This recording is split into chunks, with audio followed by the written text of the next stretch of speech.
How's it going, guys? Welcome back to the Our Anime Podcast. We're here with one episode that we've all been looking forward to, the Hunter x Hunter episode. So, real quickly, remember, since this is an episode about a certain anime that we all love, there will be spoilers. So, you've been warned, and we're going to spoil everything and anything.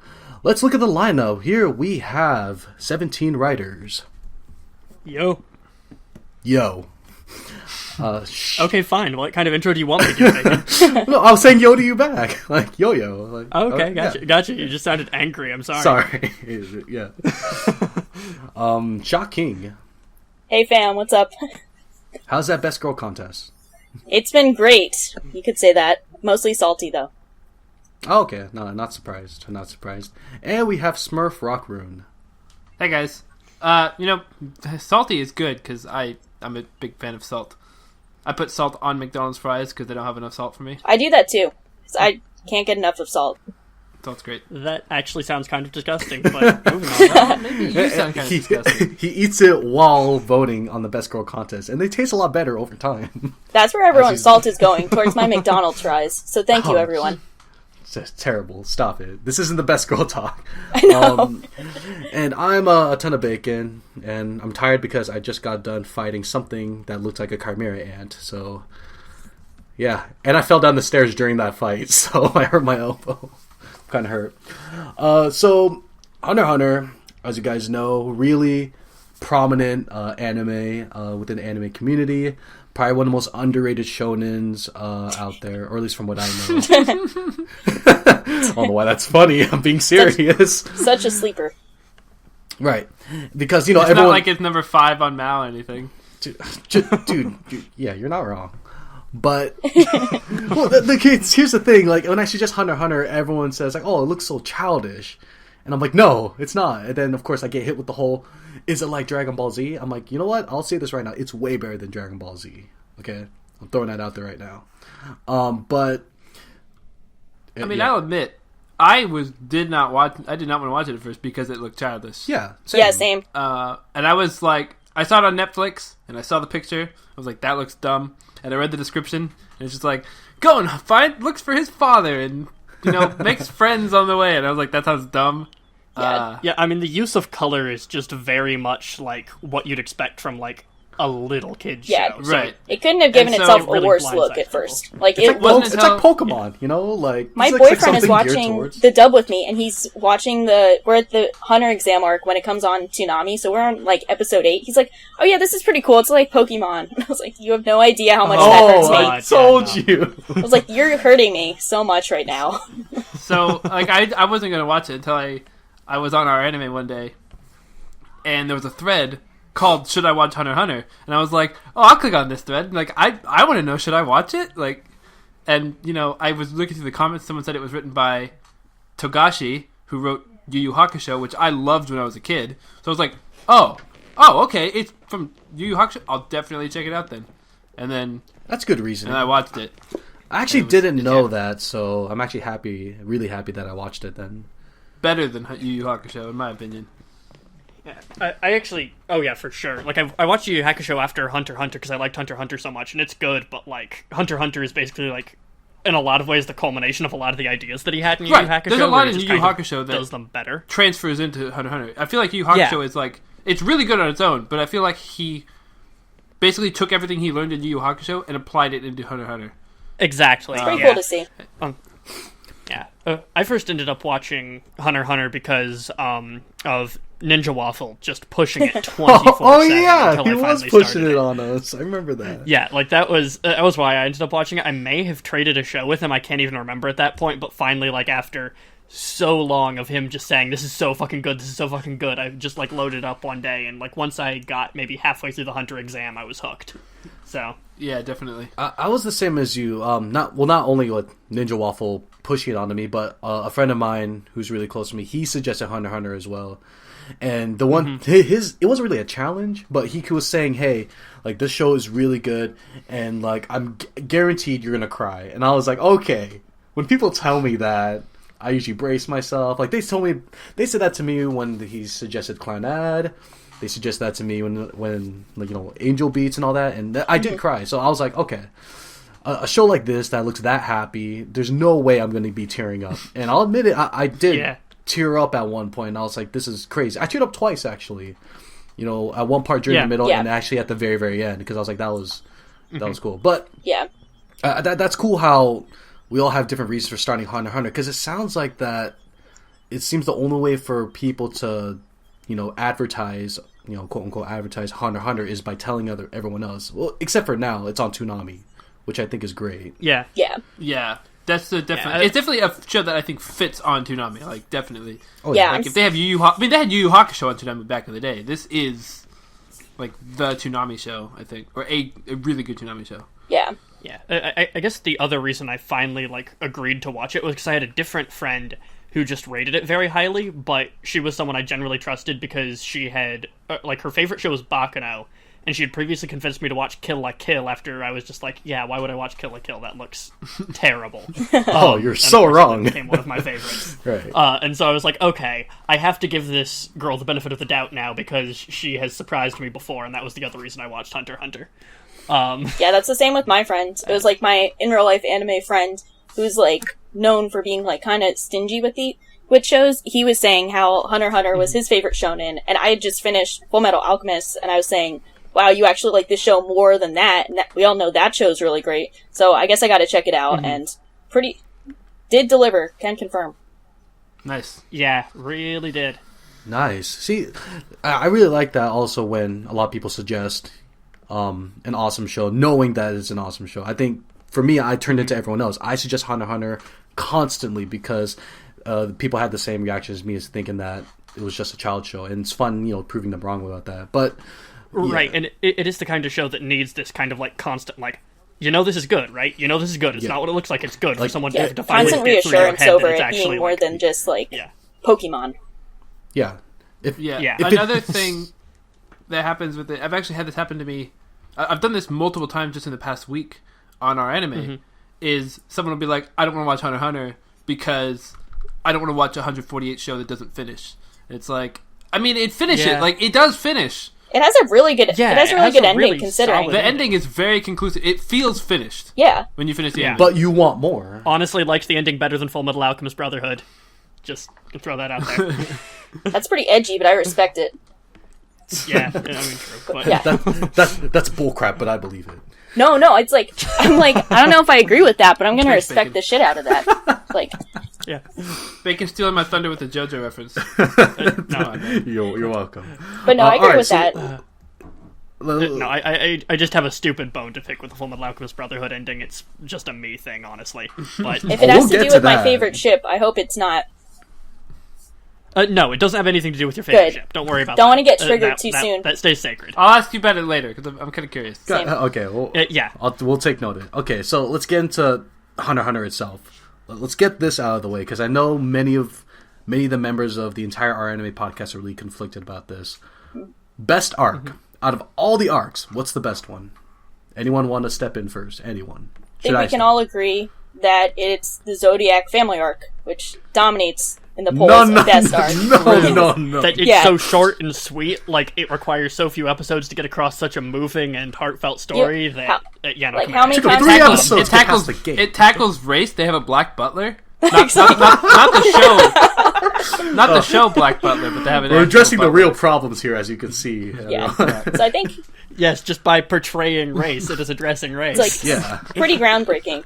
That Zodiac family arc. Pretty groundbreaking right there, yeah, for sure. So, dude, I guess I'm already talking, so I'll go. I think we're all, majority of people know it's either between Chimera Ant arc or the York New City arc, which are the two standout arcs from the show. Yeah, those are definitely the two, popular answers. Those are the two answers. Except that I would say that York New is actually my fourth favorite arc, which... Really? Wow. Okay. Yeah. Ouch. And it's not because I dislike it. It's just because there are two arcs other than Chimera Ant that I really fucking love. But that's all right. I guess that's kind of its own discussion. Yeah. Might actually be my fourth or third favorite too. So I'm with you on that. But I guess for the sake of for the sake of this, Chimera Ant is my favorite arc. I strongly believe that without the Chimera Ant arc, you can't call Hunter x Hunter a masterpiece. I think all of the best moments happen in the Chimera Ant arc. That's, like, when it's at its strongest, like, the character development, the actual content of that arc, you know, just the fights that go on in that arc, the conclusion of it. Like, everything was pretty, like, off the charts wow for me. Yeah, there was some, let's say, the narrator kind of stepped into the main character role in that arc. Let us No. say That's fine. Sometimes we need to be told what's going on. Like, Yeah. No, just I've like in seen JoJo. enough Very kaiji. explicitly. Like, I've seen kaiji. I don't need to know what's going on that often. Okay, fine. Yeah, and I think it's, like, fair. I think it's some fair, like, criticisms against him when they're, like, sometimes it was, like, overdone. Like, there's one part where, like, Killua The is staircase? confronting Pam, and, like, Oh. he just, like, starts crying, and then the narrator says, the dam within him broke. It's like, yeah, no shit, he's crying, I understand. Like, that's implied.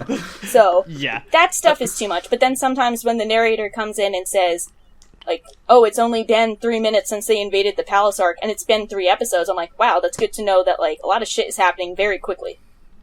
Well, Yeah. I even know, like, there was even a character, like, I don't know if the narrator was necessary because, like, even Knuckle pointed that out. Like, when his what was the APR? Yeah. The chapter Activates, 7 and he's bankruptcy. like, it's only been 10 seconds? Like, what?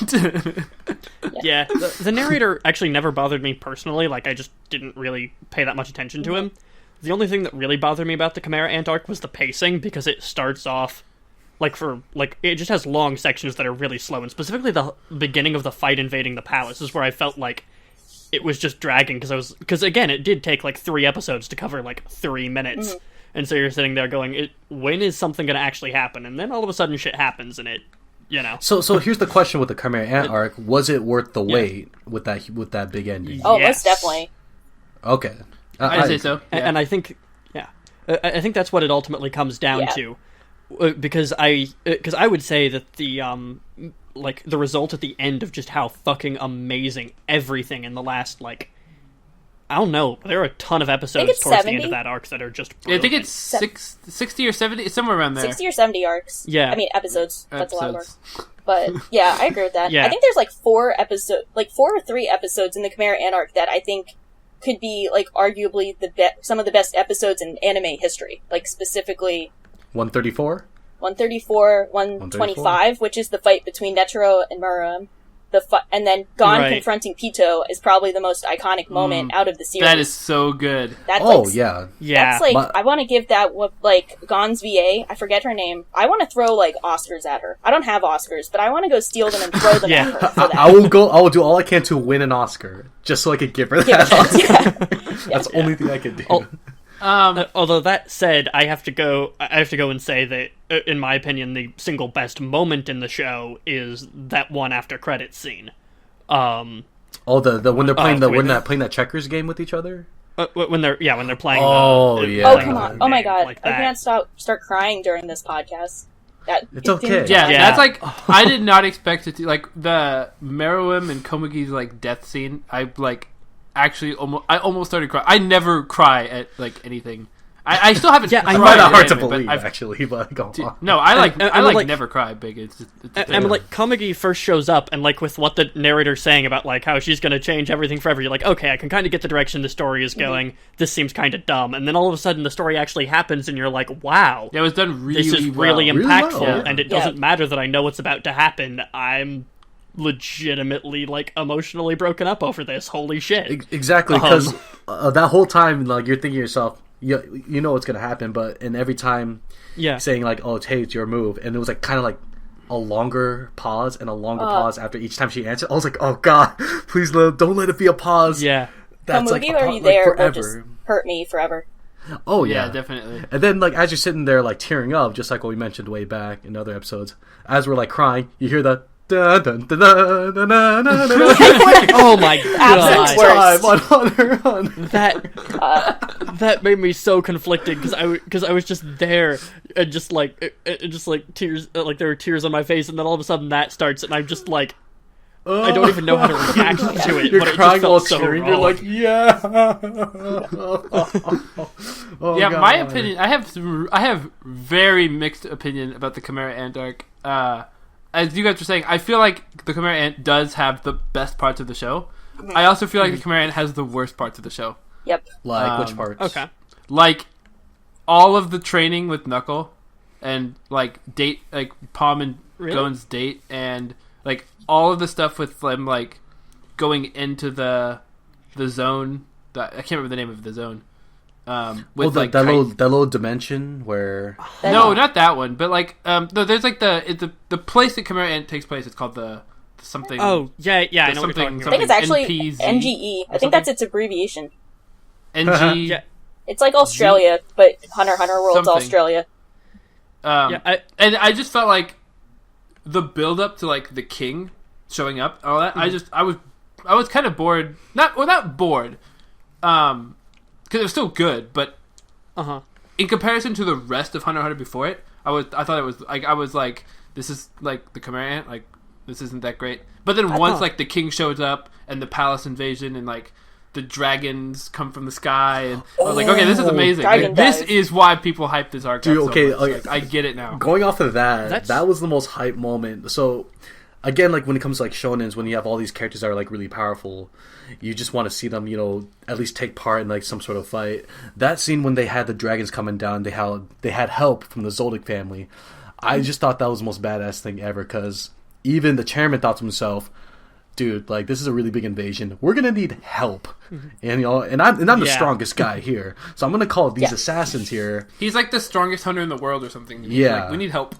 I know. Also, jumping back for a quick second though to what Smurf was talking about, I actually really liked that section just fine. Like that was far from the worst part of the show for me. Yeah, I thought you were gonna. Sorry.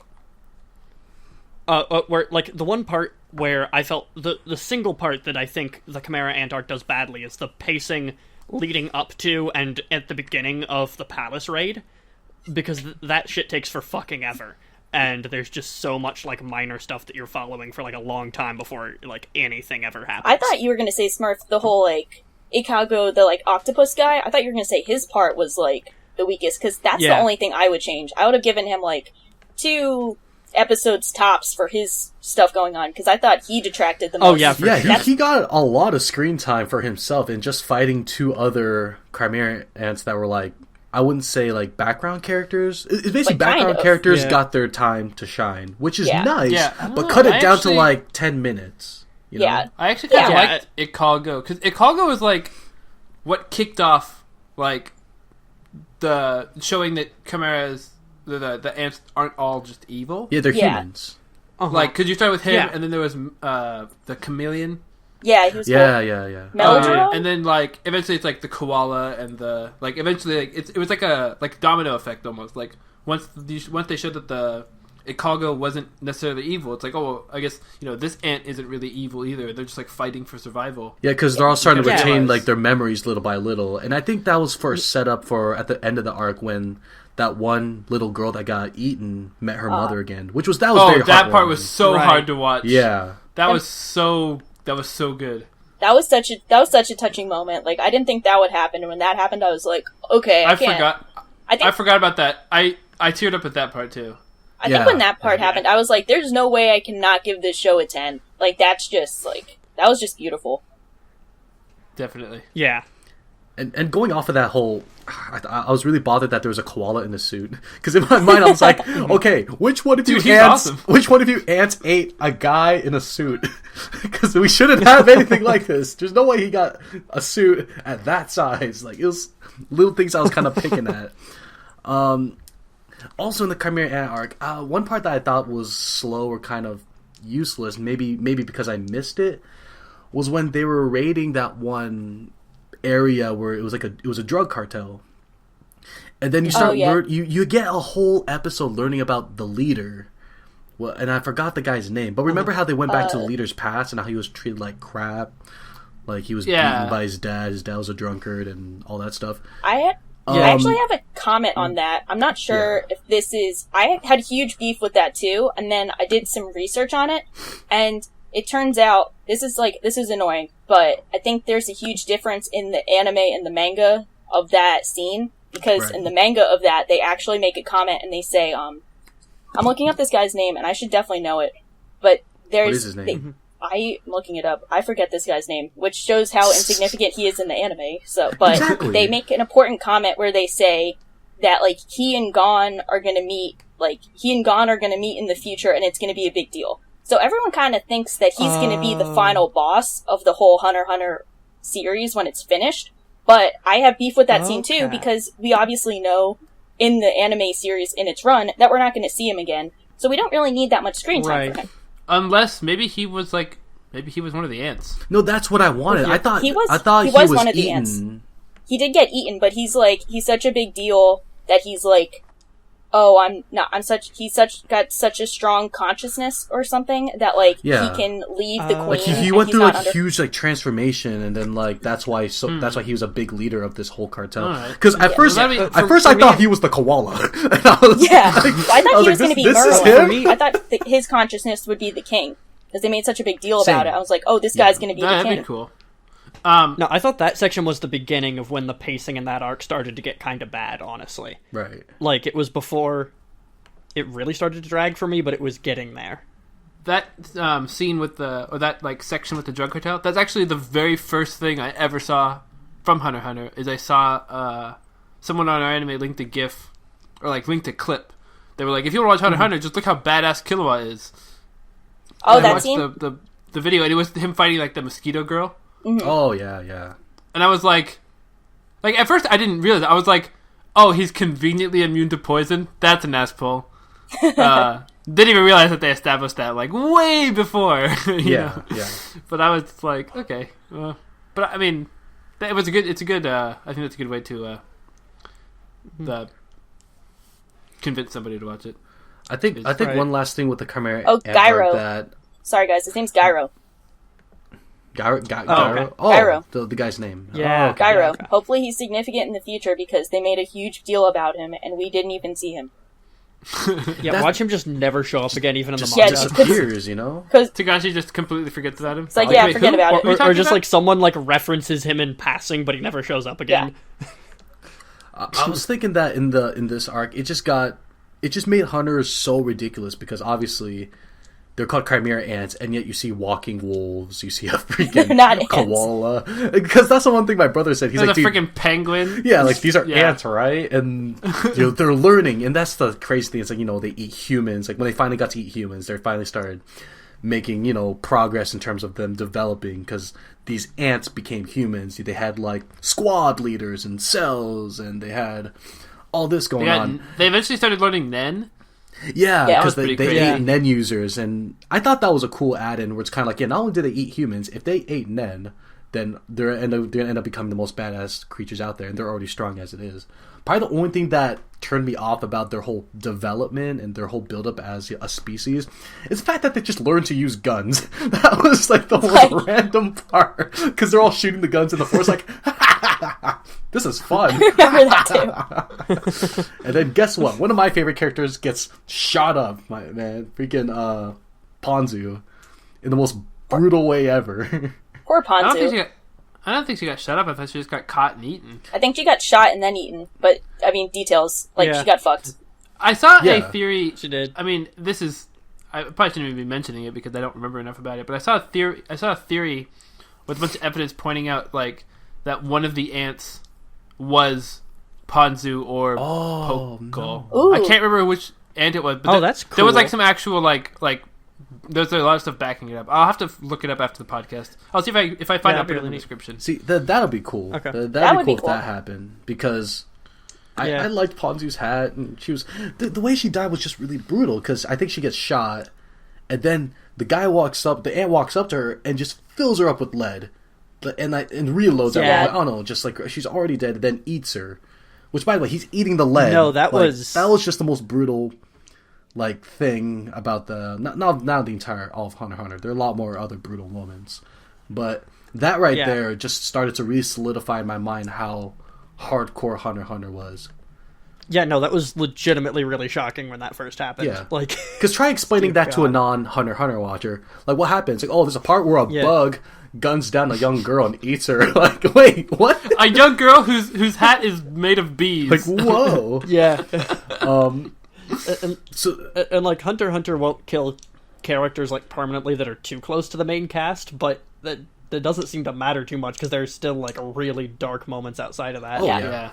And it kind of makes you appreciate the beginning Pokemon-esque beginning, because if you showed Yeah. like, say you showed someone, like, the first episode of Gon going around being happy and, like, catching fish and shit, and then you show him confronting Pito and be like, yeah, this happened.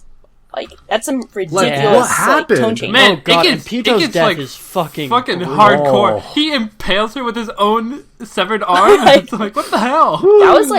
That was pretty vicious. That was, like, I think that's my favorite breakdown in anime, just because you're like, Oh.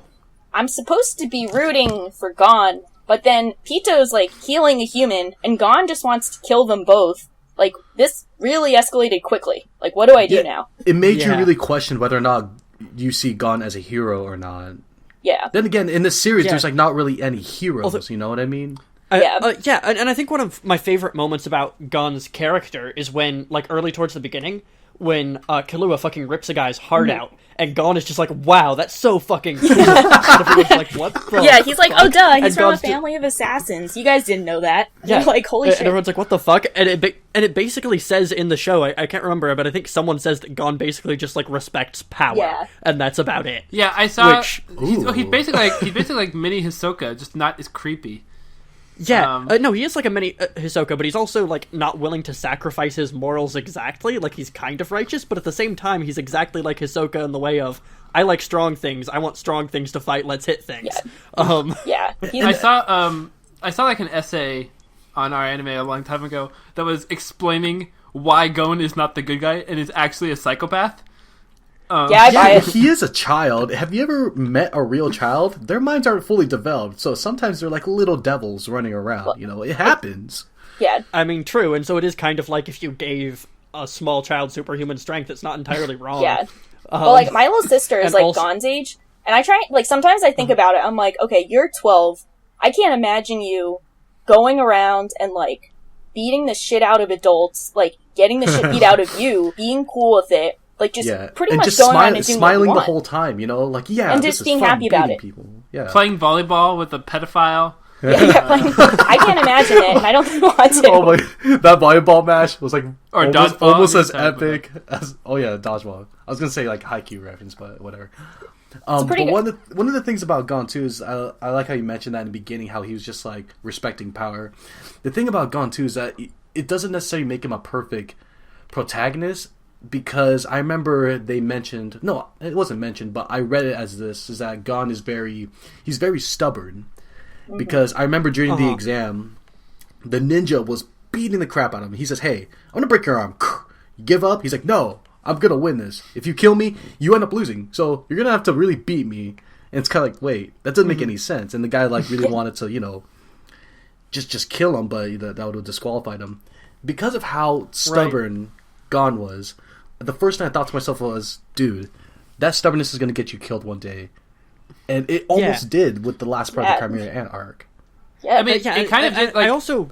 if I've interpreted it correctly and read stuff about it correctly, he basically gave up all of his nen Yeah. to win yeah, one he fight. did. He was like, I'll give up everything Yeah. to beat Pito. And then, which some people... Like, I think what's... he kind of just like channeled all of his nen at once, and like got to like his prime, just absolutely fucking annihilated Pito, and was just like, yeah, okay, I just like sacrificed literally everything to beat the shit out of one enemy. And that's the thing I love most about that moment. Like, we basically got to see Gon. We basically got to see the final form of Gon, and that's it. But just for 1 second. Then afterwards, it kind of set into where the point was like, I really felt that Hunter x Hunter was like gonna end right there, because dude, now that we know how strong he's gonna be, Hisoka's gonna be pissed that he missed out on his strongest form. So now he's just like not even gonna fight him. So there's like nothing else. Who am I gonna root for now? Like Killua, probably, but you know that doesn't. Yeah, well, I mean, complete it. as if you weren't rooting for I think- Killua already. Like, True. Yeah, right? I think what makes Gon like a legitimately good character for what he is he is almost just a completely normal shonen protagonist. Except for the fact that the world reacts in the way that the world would, instead of him just winning at random. Yeah, they're like, who's this 12-year-old little Like- shit winning? Yeah, and so yeah, he's really fucking strong, but at the same time, he can run into situations where he will lose. When he acts like a complete idiot, everyone reacts and is like, dude, you're fucking stupid. And he's like, yeah, I'm fucking stupid. All I do is punch things. I'm a kid that only knows how to punch things. That's All I what do is do. play rock, paper, And- scissors. Leave me alone. and I'll only ever throw rock. I have to say, I think one of my favorite scenes that, like, I think is kind of some cool foreshadowing. It was like back in the York New City arc, and it was when Killua and Gon got kidnapped by the spiders, and there was like Killua was going through some like PTSD shit, and then like Gon was like, bro, chill, we're gonna go escape," and they escape, and then when they're running away, Gon says something like, "Hey, it's my job to overreact, and then you calm me down," and Killua was like, "Oh, you're being so selfish," and it was very lighthearted, and then like follow up like I guess 40, 50 episodes later, and Gon's in the hospital after flipping his shit and having his fight with Pitou, and like Killua's just sitting at his bedside in the hospital, and he's like, "Well, I guess you were right." Yeah. Yeah. Yeah. I really felt sorry for Gon throughout, like, when he was getting torn up and kind of really trying to realize that Kite was dead. Because I felt the same rage as he did when Pitou took freaking Kite's head off. You know, like, I was kind of like, dude, F you, you're gonna get killed, like, dude, like, your vengeance is coming on the way. And in the moment when I really felt for Gon is when, like, because he didn't realize Kite was dead. Again, that's him being stubborn. He's like, "Hey, Kite's alive. Bring him back to life right now, or else I'll kill you." And he's like, "Well, he's dead." And he's like, "No, you bring him back. You bring him back." And then eventually, when it sets in his mind, that's when he just like messes Pitou up, like right there. He just snaps. Like I love that. So that's actually it's one of my rotating wallpapers. It's just a shot of Gon like kneeling. That stare. That stare. Yeah. Oh, it's so good. That's perfect. I think part of the reason he reacts so heavily is not necessarily just because Kite is dead, and I think it's also like one of the more interesting aspects of his character, but also because he feels to a very large degree that Kite's death is his fault. It is. It is. Didn't step in and protect, and he can't handle that this person's death, at least to a certain degree, is kind of on him. Even though he couldn't have really done anything in that scenario, he feels like he shouldn't have run, and he can't reconcile that with reality, and so he fucking flips. I like the take that like Gon's whole reaction to this scenario and like his power up is like him using his final form is like I've seen this, and I don't know if I'd agree with the word deconstruction, but I think it's a really interesting take on the whole power of friendship, where people say like, "Oh, I hate power of friendship," like power-ups where it's like, "Oh, I love my friends, so now I'm gonna get superpowers." In Gon's situation, it's like, I'm obsessed with my revenge over my strong feelings towards my friend, so I'm gonna kind of like sacrifice my life energy to win. I think it's an interesting take on it. I think the difference is that in a show like Fairy Tail, which is just like, you know, Natsu's losing. Oh, his friends are in danger. I believe in you. And he becomes super strong and wins the fight, and then everything goes back to normal. I think the difference is that in Hunter x Hunter, there are some serious consequences. Yeah, he lost an arm. And I think it's not just the most convenient power-up, save the day, happily ever after. It's, here's a power-up, he wins, and it really probably wasn't worth it. No. Yeah, I guess one of the bigger things is you use the word deconstruction, and I honestly think it fits here. Like, I feel like deconstruction is a very overused word, but I do think that Gon is kind of a deconstruction of your, I guess, typical shonen protagonist in a lot of ways, and he reflects that differently throughout the series, but he always kind of is that, where he does all of the things that you would expect your shonen protagonist to do, but then you also get to explore like the psychological weight that kind of comes behind that, along with how a more realistic world might react to it, kind of. Yeah. One thing I loved which most I think is was really solid, and a lot of the reason that Hunter x Hunter is so intriguing, I guess, through its entire run. Right. I think one thing I love most about, and I know we're getting like, we've been talking about the Chimera arc for like almost the entire time, but getting it out of the way. We'll break out of it. But the last thing I really want to go for is like, you guys mentioned how like you loved this like the biggest break moment of like any character. The one thing I loved about this one was that we're always so used to characters breaking and just getting like shouting and just attacking, just screaming. I'm gonna kill all the Titans. Yeah, kill all the Titans, or like Goku, like going crazy, or even like Ryuko from Kill la Kill, like when all that crazy stuff happened. The thing with Gon's beat down on Pitou was that not only he was punching with an arm that wasn't even there, he was just like so freaking calm about it, and that's what gave me chills. Just rock, paper, scissors, boom. I'm gonna do it again. Boom, and then it's like the whole time just kept punching, and like there was nothing there or no head. And he's crying during no that too. rage. Yeah, it was just like he wasn't it was like creepy silence. Yeah, like, and I think like that's like my favorite thing about Chimera Ant is that like by the end, like Pito when Pito killed Kite, I was like, fuck Pito. Pito's awful. Like I really like Pito. Like it's like I really like Pito's character design, but it's like Pito's Pito's a terrible person. Also, in context of Pito, like she's one of my okay, whatever. It's one of my favorite. I say she. It's one of my favorite like villains. I love, like, if you think about Pito, she was born, and then 2 hours later, she's killing Kite. Like, what kind of psychopath are you that, like, 2 hours after your death, you're knocking someone's head off, and you're, like, giggling about it? And she's got, like, the buffest legs ever. Let me just throw that out. Does not skip a leg day. But, God. but they did a thing where, you know, Pito shows up, kills Kite, and I'm just like, I hate Pito. Yeah, same. Like, I love to hate Pito. By the end of Pito's life, I'm like, I feel so sorry for Pito. Like, Pito's just getting the shit beat out of her. Yeah. She's like, you know, I'm glad you're killing me, because it means that the king's not taking this. Yeah. Right. Yeah, well, I think the interesting thing about the ants in that arc that's so great is they all start off and they're like, oh, instinct, we kill things. And then as time goes on, they all kind of develop this, like, larger personality and start to gain more context from the world as they interact with other people and how other people interact with the world, and they start to become less mindless monsters, like as it goes on. Yeah. Right. And so I think kind of one of the biggest things about that arc is you can't really judge any of the ants by what they do immediately when they come out. Yeah. They become more human over time, and of course, along with that, their memories of like being human from the very beginning. Yeah. It's funny with that punching moment with Pito. It's kind of like, I do agree with Smurf that I do kind of felt sorry that she got beat so hard like that, but because it got to the point where I was gonna like shout at my computer at God. I'm like, God, that's enough. Get off her. He's dead. You know, like you're trying to pull him off her, and he's like still punching. Like, no, I have to finish the job. Like, dude, there's no head. She's not moving. You just turn into like a UFC ref. It's like, no, get off. Yeah, like you're done. ding, It's ding, over. ding. Then I get KO. punched in the process because he punches me. Like, I'm not done.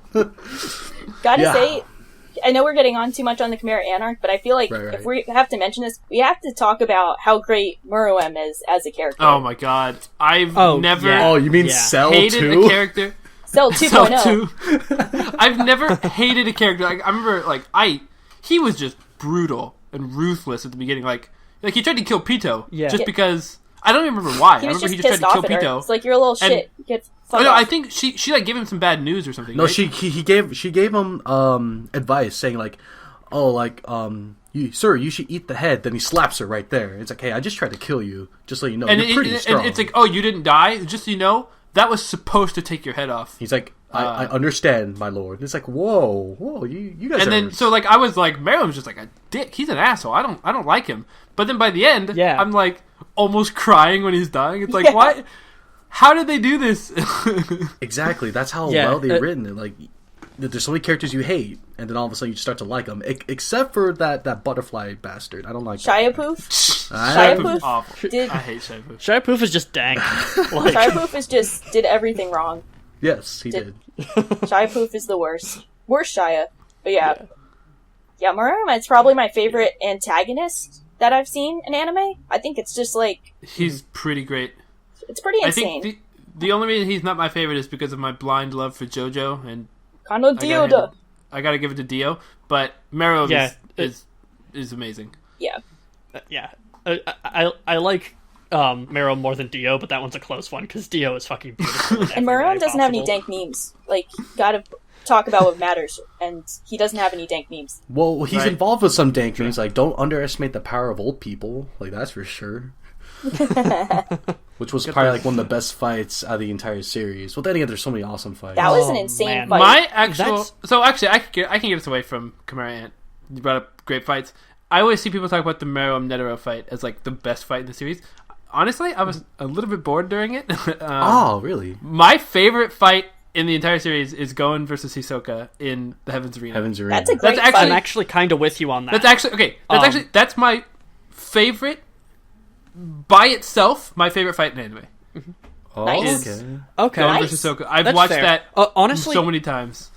what I think is the single hypest moment in the entire series for me, and this is like some people are gonna find this ridiculous, is when Gon takes Hisoka's badge with the goddamn like fishing rod. No, that was pretty hype. Interesting. Oh, Okay. oh yeah. Like I didn't think he was gonna pull it off. I thought he was gonna screw up, honestly. I did too, and it was so well done, and how it kind of gets explained later with like him just implicitly being able to hide his aura and stuff like that, and just all of that stuff. Everything about that scene is just great. And to be honest, part of me doesn't like the fact that Nin was introduced, because I thought one of the really cool things about the series was Gon just being, or I guess the main characters in general, just being kind of so outpaced by everything around them, and still managing to kind of struggle through. Right. In the early kind of like they're episodes. all naturally really they're all like cool and naturally really strong. exciting. But then And so having that even that tiny victory over Hisoka was such a big deal, right? I thought that was really neat. Even I guess it even kind of it goes along with yours. My most hype moment of the show is when Gon gets the punch on Hisoka to give him the badge back. Right. It's like, all right, I got you, you Right, got and that me, and that builds was really well. fight, okay? And then like That's a great Gon, fight. like when he throws up the rock wall, like he pulls up the floor, and it's like all sound just cuts out as the punch is hitting. I got really hyped at that point. That was my favorite part of the show. Oh man, Yeah. what was I think one of my favorite parts of the show was in York New. So York New, I'll tell you guys right now. Oh yeah, we're gonna transition into other favorite other arcs arcs, yeah. since we've So talked so whose much favorite about arc was Chimera Chimera Ant? Let me just That's Shaw. mine. That's Team And Team Shaw, Chimera And 17? Anna. Okay. So for me, my personal favorite was York New. Chimera Ant is Okay. second. Now, Yeah, I'm York New and I'm York New first. so as well. yeah, So 17 and me versus Bacon and Smurf. You, guess so. Smurf, use go. Go!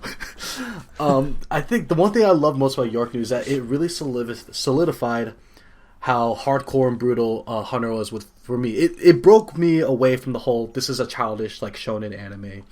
And what did that was probably like the beginning where the Phantom Troop just walks in and just mafia-style guns down all those other mafia guys. But then, fast forwarding, you have the Phantom Troop versus what were those guys that attacked them? The Nen users, the shadow guys, Shadow Beast? The Shadow Beast. the Shadow Beasts. Because you label them in your mind like, okay, these guys are Nen users too. They're probably badass. But then one Phantom Troop. Yeah, I know. It member- even says it's like these are like the bodyguards of like the biggest mafias in the world. Yeah. It's like these guys are badass. Yeah. And then Uvogin just like single-handedly kills every single one of them. That Yeah, entire and fight it was does like really so sell. amazing. I can't get enough of that.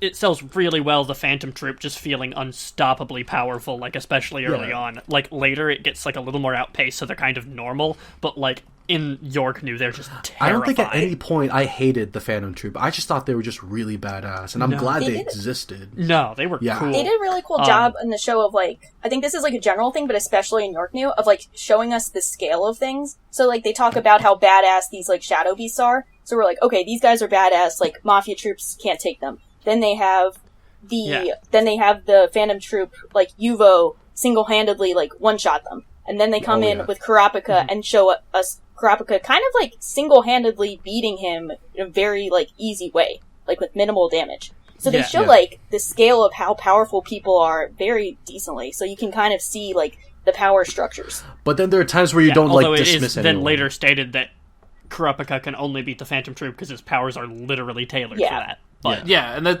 it's like if he uses it against anything else, he dies.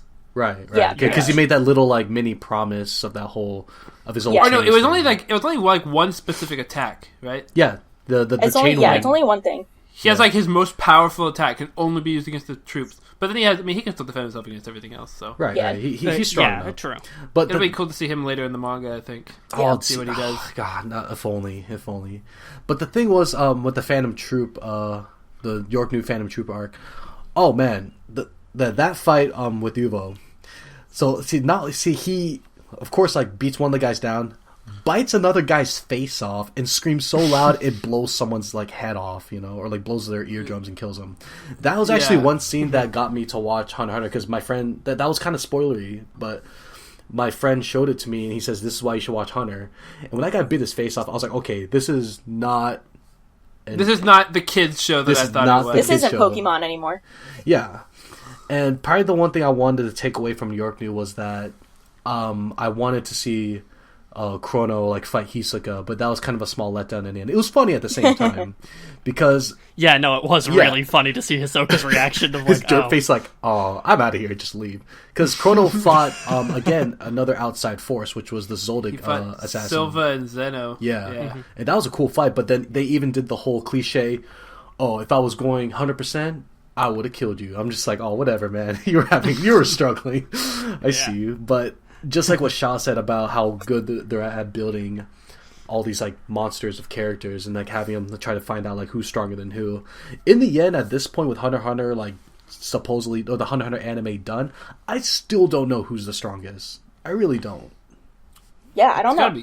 Yeah. I mean, Well, I mean, Meruem. His like, Yeah. I think Chrono can take on Meruem. Like, I'm gonna throw that out there. But like the definition of Meruem is like he's not even on the scale. Like Chrollo is like at the top of the scale, but like Meruem's off the scale. Like Meruem didn't even like use a Nen attack in the show. Like he's that powerful that he hasn't even like lifted a finger essentially. Right. Yeah. And I mean, the way Netero defeated Meruem was pretty much the only way it could be done. And oh man, answering the age-old question, we're getting back to the wrong like arc. if we have an OP bad guy, why don't we just nuke him? Yeah. I people mean, say that all the time, and they're like, "Why didn't they just nuke it?" It's like, well, this is what happens. You nuke it, he comes back. Yeah.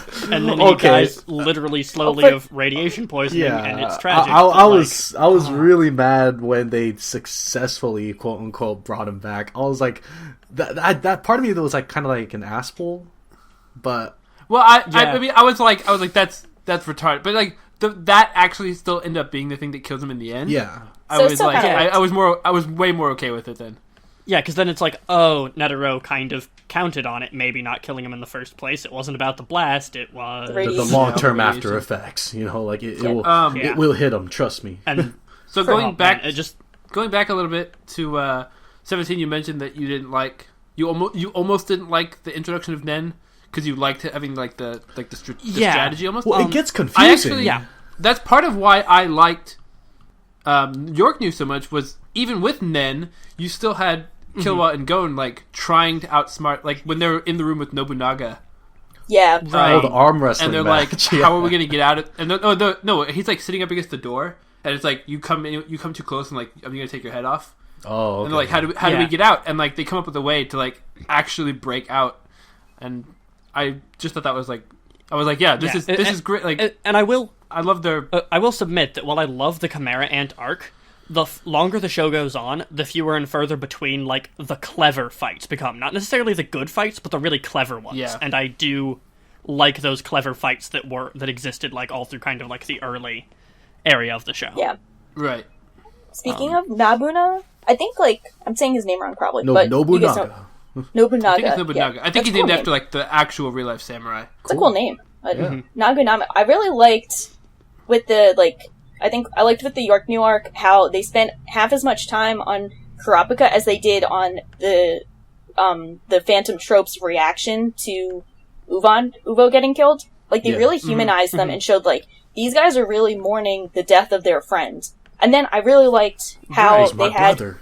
he's like crying during the like arm wrestling thing, and I loved how they had Gon call him out and be like, "Yo, that's pretty hypocritical because you guys just kind of kill everyone. Like, what's your deal?"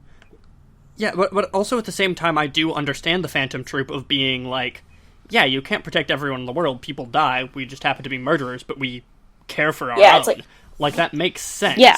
In its own weird like way. they all fight for that city, that meteor city or whatever. Like that's where we came from, and so I want to protect that city and my followers from there. Oh man, that Phaeton fight. Oh, that was so good. Yeah. Oh yeah. I'm glad that the Phantom Troop got a small part in the well, it wasn't small in the Chimera Ant. It was like 2 episodes or something. I was glad because in my mind I'm like, nice. Now I'm gonna see the Phantom Troop try to fight these guys in the castle. Oh wait, never mind. They're just trying to save their city. Like, yeah. There's something really, I guess to me that like humanizing about villains that aren't necessarily evil, but more just make a very strong distinction between mine and other people different perspectives. We don't necessarily care about. And so from our perspective, these people are useless and we can kill them because they're not part of the group that we're going to protect as hard as we possibly can. Because I guess it's so close to a heroic trait, right? Like that we're going to protect our own, that it gets kind of mixed up, and it is very, very humanizing. Yeah, I mean, even if you think about it, like, you only see the Phantom Troop as villains because they're portrayed as villains. If you think about it, the Hunters versus the Chimera Ants are like the same thing. Like, the Hunters are like, we're going to defend humanity, and the Chimera Ants are like, we just want to, live. We want to serve our king, man. Fighting for survival. Exactly. Yeah, great point. So in the end, everyone's a bad guy. Everyone's bad. Hunter x Hunter, there are no winners. It's sad. It's so horrible. Or everyone's good. It depends on how if your glass half full. The only legit good guy is probably the Oreo. Oh. Yeah. Give that man more screen time. Leorio actually is just amazing. Punch on Jing. I rewound that and watched it like 3 times immediately. Oh god. One of the major reasons why that arc is my third favorite arc. I fucking love the Hunter exam arc. I love how... I mean, not the Hunter... the election Hunter... Elections. Interesting. That's the Hunter election arc. that's a really funny one. I love how, like, in-world, everyone's like, yo, this video went viral. We're voting him as the chairman because he punched Jing, and we all think he's an asshole. Like, that's hilarious. Which... and it's also, like, semi-realistic, too. Like, I could see that actually happening. Yeah. Like, if Donald Trump, created a portal and punched him, everyone would be like, dude, that's awesome. He has, like, superpowers. Dude, this guy, he actually did something. He didn't talk about it. He did something. Oh, right. Get this guy a medal. The thing with that arc is what I love most is that I kind of got a sense, like, they kept on talking about how great Jing Freaksis was. Like, he best hunter of all time. Oh, you're the son of Jing? Dude, he's amazing. But then, like, when Gon is, like, almost dead, not once did Jing visit him. And my brother came up to me, he, like, leaned into my room saying, hey, I'm almost done with Hunter. Dude, Jing's a dick. I'm like, why? He doesn't want to visit Gon. That's his son. Like, what the heck? And I like how even all the way to the moment when Gon was going to see Jing, Jing was, like, trying to, like, hide his face. Like, oh, I don't want to talk to him. I don't want to see him. And I'm kind of glad that Leorio punched him, because it's like, dude, visit your son. Don't you love him? But he had his reasons. So I had a lot of conflicting things with Jing, but he was cool at the same time, like, not cool. I love Jing as a character. Yeah. I, like, from the first time, he left the recording and was like, yeah, you might want to come and see me. I don't want to fucking see you, kid. Like, I loved that. Or, like, how, like, the Green Island card's like, hey, if he comes alone, bring him to me. But if he comes with a friend, send him to Kite, because I don't want him to be so spineless to bring a friend with him. I don't want him. Yeah, I don't want him to have to rely on anybody else. Yeah. Like, he has to be on his own. He had his reasons, but at the same time, it's kind of like, dude, that's your son, man. Like, come on. Yeah, it's pretty cool because I think Togashi in an interview said that he was really interested in writing writing the parent figures for characters be like terrible people. So he's like thinks Jing is a terrible person, and he wanted him to get that impression. But it's also cool to see how we like actually see traits about him that are really cool. Like, I love his mind games with Parson. I think that's kind of like an L versus Light kind of esque thing going on. And his mind games with Periston? Periston, yeah, he's like yeah, he's like, I guess, the like snarky, like the guy who's he's just full of shit, and everyone can tell, but he's always like 3 steps ahead of people. But then you feel like Jing is 4 steps ahead of everyone. Yeah. Oh, I loved Periston too, and I loved the ending like reaction when it's like that's how he's mourning Netero almost. Like, that was so touching, beautiful. Actually. It was like the thing you said, 17. How like in this moment, this is again like a clever fight, and that whole election thing was kind of like a really clever mind game fight in terms of like who's gonna win the election. Well, I already know who's gonna win. Like, who? And it's like the reason that I love the election arc so much is because of all of that, and then also I felt that the entire Alika and Nanika plotline was legitimately really touching up until the ass pull at the end. Yeah, that's my grade. Like, I hate that so much. And that's where it comes down, and why it actually literally would be my favorite arc without that ass pull at the end. Interesting. Because I was near tears towards the end, and then all of a sudden they're just like, oh, we're just gonna fix everything for no reason. It's like, really, guys? Happens. Okay. Yeah. I hope that gets worked out in the Dark Continent arc with Nanika's existence. I think that's going to have a tie-in, but I do want to see that kind of be resolved, because I can't have that ass pull. That was like, you cannot argue that that's not an ass pull, and can't argue that was kind of bullshit. Like, let's put it this way. Down. Okay, Hunter gets one of those. Because I still really love Aluka and Nanika as characters. I like them a lot. It's just that the way it was resolved at the end of the election arc was so bad. Most def. It yeah. Any other arcs that we not mentioned? Because I feel like I'm blanking out now. We didn't go over Greed Island like at all. Dodgeball was fun. That's it. Dodgeball was fun. Dodgeball was fun. Razor is freaking awesome. That guy. So I see a lot of hate for Greed Island. It's just Sword Art Online. Sort of Yu-Gi-Oh! Art Online. Yeah. I watched Hunter x Hunter like a month after I watched Sword Art Online. Oh, video games again. Oh, jeez. No, I mean I watched Sword Art Online because I was like, I like Spy Kids 3. I watched Sword Art. Yeah. It's like the same plot. Yeah. And so when I got to the Hunter x Hunter, I was like, oh, cool, let's do this again. And I actually really liked it. I see a lot of people say it's like, oh, it sucks because it's just a training arc. And it's like, it but it's like, there's a lot of cool character development there. Killua's yo-yos are fucking awesome. Dude, Bisky's awesome. She's like the most jacked lady I've ever seen. Bisky's awesome. Yeah. Razor. Them getting to work with Hisoka is awesome. Like, getting Hisoka to play with the good guys was sick. Yeah, definitely. Yeah, and I also think Gun fucking losing his arms was really Oh, yeah, that was... Oh, man, yeah, crazy. like that was just legitimately badass, and it really gives insight into Gun's character, just being like, yeah, there's literally no reason to do this, I just want to prove that I can, and I'm gonna take the pain of blowing up my arms to do it. Yeah, that's pretty metal. I really like how Hisoka helped the good guys, because it really showed how much Hisoka he really didn't care. He does whatever the hell he wants, and that's what makes him actually like one of my favorite characters out of the entire series. Because he's so crazy, all he wants is just to fight people, have a good time, and just swing everything left and right. It's amazing. I think we can all agree this swing is the best moment of the series. Like, don't look at me like that. Yeah, swing is probably like the second best like word effect to appear on screen to Rumble and JoJo. Menacing. Yeah. Menacing swing. But since you mentioned, I do, yeah.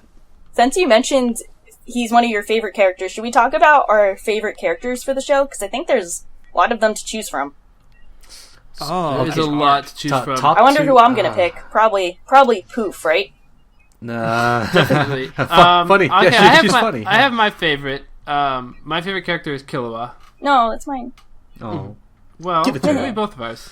We both have a favorite character. Killua. Yeah, it might be mine too, to be honest. It's probably either Killua or Meryl. Okay, well, Killua. I mean, I liked him because he was cool. You know, his skateboarding. Skates. Yeah, skateboarding. Skateboarding's cool. Rocket power. I think the thing that like really sold him as like my favorite character. My whole life, I've always loved like people that have lightning powers.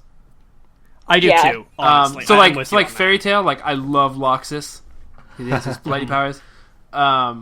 You know, there's a character in DBZ who has lightning powers. Pycon has lightning. I'm like, Pycon's my favorite there. Yeah. So seeing like when Killua used Godspeed, and like when he was playing around with like the taser, and, like playing with the lightning, I was like, oh, this is gonna be badass.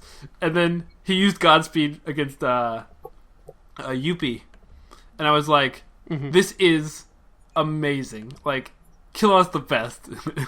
Yeah, and that's honestly why I think lightning powers are like kind of objectively best powers, because you can mess with your own nervous system, and I really like that Killua actually did that. Yeah, because that's what I've been wanting like lightning users to do since forever. Right. And it's pretty cool that he uses it to like enhance his strength, and also that he couldn't really use those powers if he didn't have such a rough upbringing. So it's really like, if he wasn't like a Zodic, he wouldn't just be able to be like, I'm gonna tase myself and then have this power. Like, he really kind of had to work for that.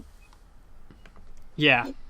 Definitely. Yeah. Obviously, he's my favorite character. He's my favorite character, obviously, in all of anime, and I can't stop talking about him. Really? Ooh, what else? Yeah. Nice. Yeah, pretty high. I think it's like a high praise, but he's like the one character I had where I think, like, as soon as I saw him in the opening, I knew he would be my favorite. When he has, like, they have him, like, skateboarding, and he looks really cool, and then he has, like, this kiddish smile, and then he does that, like, evil smirk of his, and I was like, okay, there's more than this guy. He has the best baka ever. Baka. Literally, all of his powers are good. The fact that he's basically like a tsundere with gun half the time is hilarious and amazing. Oh, best ship right there? Alright. Well, no, hold on. Oh, okay. But, yeah, and then I think my favorite hype moment, since you guys were talking about it, is in episode 12 when, like, him versus Jones, and they hype Jones up to be, like, this huge badass Oh, serial killer, yeah. and then Killua's like, "Oh, I guess we're gonna fight Yeah. to the death," and then he just rips his heart out. Like, that's my favorite moment. That's when I was like, I actually just watched that clip a few days ago. I rewatched it, and I love. That actually reminds me of another thing I love. So I'm gonna see if I can remember to say that after this. But I love when, like, you know, Jones is like, "Oh, like we'll fight to," and Kill was like, "Oh, so we fight. Whoever stays down loses, right?"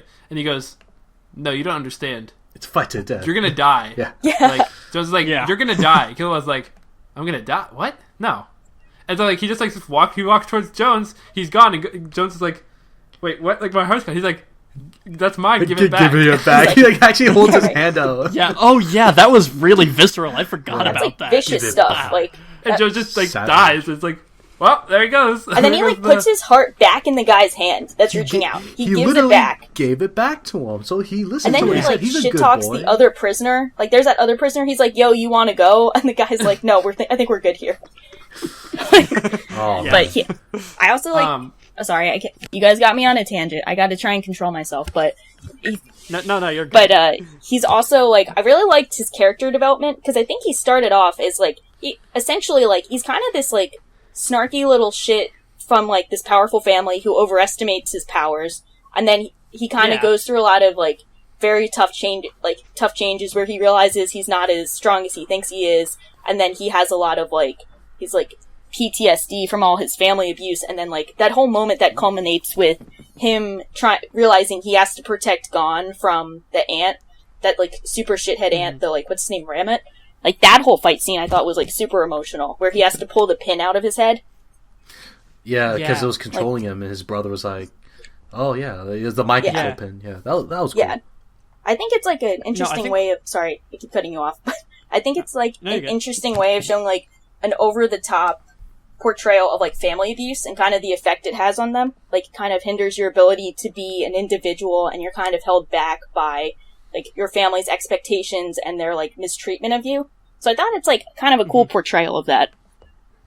I agree. Yeah. Yeah, I guess like a lot of what I like about Kahlua is he was is I guess going back to like I was talking about Yu Yu Hakusho, like building on that, like he's honestly basically like building on Hiei and just being less of kind of like a pointless edgelord with that kind of plot, but he has like a reason behind being what he is, whereas Hiei just kind of like was that way and then gets that development.